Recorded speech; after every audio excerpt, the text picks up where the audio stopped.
Welcome to the Third Win channel, where today we're doing superlatives for the characters of Cobra Kai following its 4th season. We'll be looking at things such as who might be the next sensei, and we'll be thinking of which character fits that prompt or superlative best. But without further ado, let's get into our first prompt or superlative.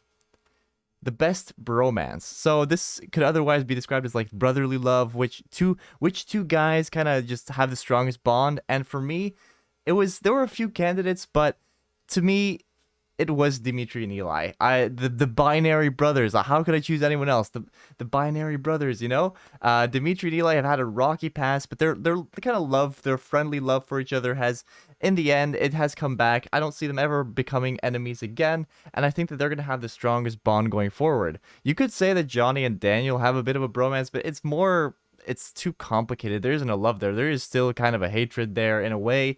So Dimitri and Eli, for me, were definitely the best candidates here. Next up, we got the cutest couple. And here we have a lot of different options. You could go for like the new couple like Tori and Robbie, or you can go for Sam and Miguel. There are plenty. You can even go for Daniel and Amanda. But I think, for me, the cutest couple actually is Carmen and Johnny. They just have something so, like, genuine and kind of, like, it feels like they're teenagers again when they're in this relationship. Like, they're kind of out of their element even when they're with each other, and you can feel this connection, and I think they're a really cute couple, so they had to be it for me.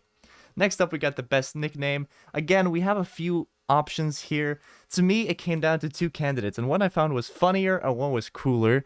So the funny one, which is going to be the loser in this case, is Mitch, who has been nicknamed Penis Breath and Ass Face, which I think is hilarious, but it's not something I would call the best nickname, because obviously it's kind of it's derogatory, whatever. So to me, the best nickname, which was given to him by himself, was Hawk. Come on, like, they're Hawk. Like, how cool is that? With the tattoo on the back and everything. It became his character, and I love that. I think it's a great nickname, and I had to give it to Hawk here. Moving on, we have our scariest character, and I think it will come to no surprise that it comes down, I think, to two candidates here. Or you could go further into the Karate Kid universe and maybe pick some scary people, but to me it came down to Terry Silver and John Kreese, and to me, just his face and his demeanor, it has always been John Kreese. I think he's the ultimate villain of the show, of the movies, so definitely Kreese.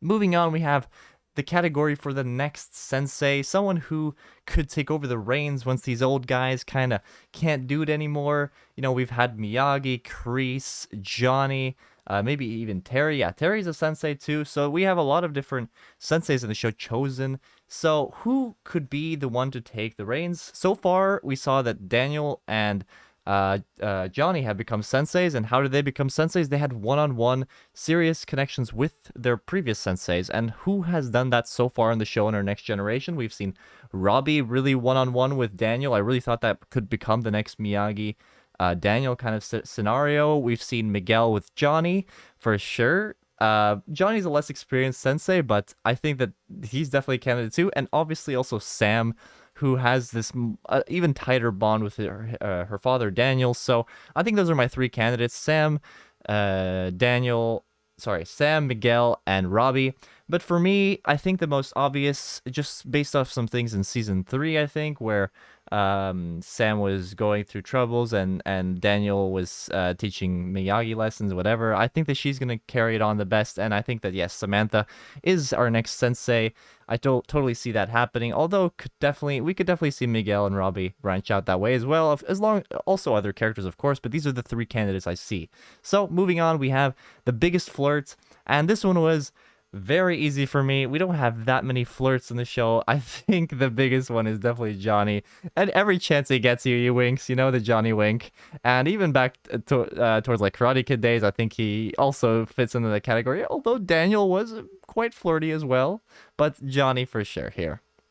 Next up, we got our future politician, someone who will make changes in the valley, someone who will impact people in the valley. I think that person has to be Moon.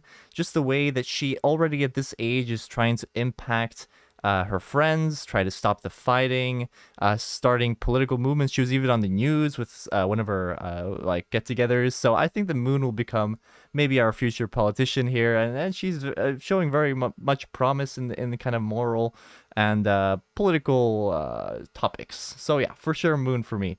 Next up, we got the most changed, someone who's seen the most change throughout the show, and there's a lot of people who have gone through big changes, like Kenny in the short term. We've seen Robbie go through lots of changes, Miguel, I guess, as well, but there's someone who has changed in character and in fighting and in technique and whatnot, so much, and he's changed to and from and back, and to me it's obvious. I think you guys already know who I'm talking about. It has to be Hawk.